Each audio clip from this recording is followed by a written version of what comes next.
Hello, my name is Tanner Stone. I am a first-year medical student at Oklahoma State University College of Osteopathic Medicine at the Cherokee Nation.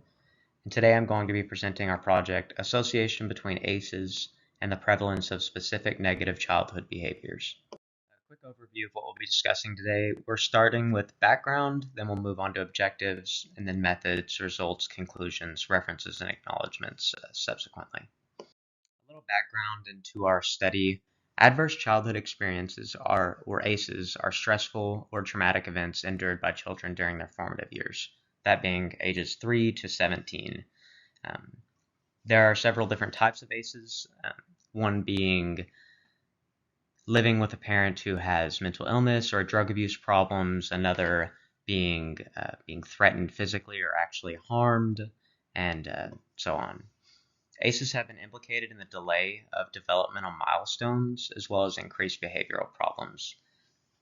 Previous studies have focused largely on the diagnostic criteria for behavioral disorders rather than association between a number of ACEs and discrete negative behaviors. The primary objective of our study was to determine the responses to each variable by age, and a secondary objective was to determine if different socio-demographic variables, as well as ACE scores, were associated with higher rates of behavior problems within a given age range. Now moving on to methods. Data was collected using phone survey information from the 2022 National Health Interview Survey. In the survey, parents were asked questions regarding their children and gave answers for them. Based on these questions, ACE scores were collated, and the presence of several childhood behaviors were analyzed based on ACE categories. Those categories being 0 ACEs, 1 to 3 ACEs, or 4 or more ACEs. And due to low sample size, children aged 4 were analyzed separately from children aged 5 through 17.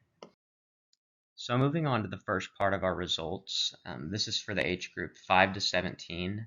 The statistically significant results are indicated out to the left of each variable.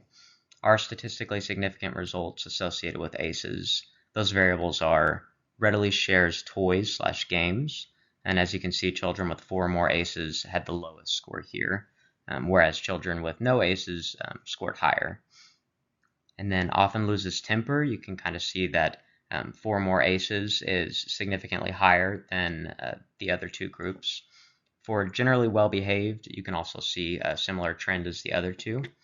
And then often fights with other children/bullies. Again, the 4+ ACEs were the most in this category. Often lies or cheats, similar. And steals from home, school, or elsewhere. Then difficulties with emotions/behavior. So the general trend that we're seeing here is that children who have 4 or more ACEs were more likely to engage in these negative behaviors than children in a stepwise fashion. The least associated with negative behaviors were those that had no ACEs, followed by 1 to 3 ACEs, and then 4+ ACEs. On to the last part of our results. This is for the age group 4. Again, the statistically significant variables are indicated by an asterisk. So here we have only 0 ACEs and 1 or more ACEs group. So for often loses temper, you can see that having 1 or more ACE was predictive of children often losing their temper. Often fights with other children/bullies, same trend there. Often lies or cheats, and then difficulties with emotion/behavior. Now moving on to conclusions. We know that previous research has shown that increasing ACEs are associated with the development of conduct disorder and other behavioral problems, but this study provides unique insight into the specific discrete behaviors that are associated with increasing ACE scores. And that also concludes that young children, such as age 4, may have different manifestations of behavioral problems associated with ACEs compared to children aged 5 to 17. To utilize these results that we obtained, they can provide insight for caregivers and healthcare providers into how these behaviors and how they contribute to the overall behavioral disorder. This includes a greater understanding of specific and personalized interventional strategies for children with ACEs, including ideal timing.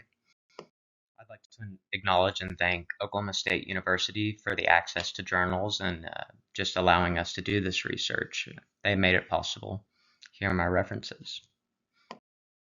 Thank you very much for listening to my presentation. I hope that you have enjoyed it, and I look forward to seeing you at Oklahoma Research Day on February 16th. If you have any questions or concerns, please feel free to contact me. My email is tan with two n's stowe at okstate.edu. I'd be more than happy to help out or discuss our research.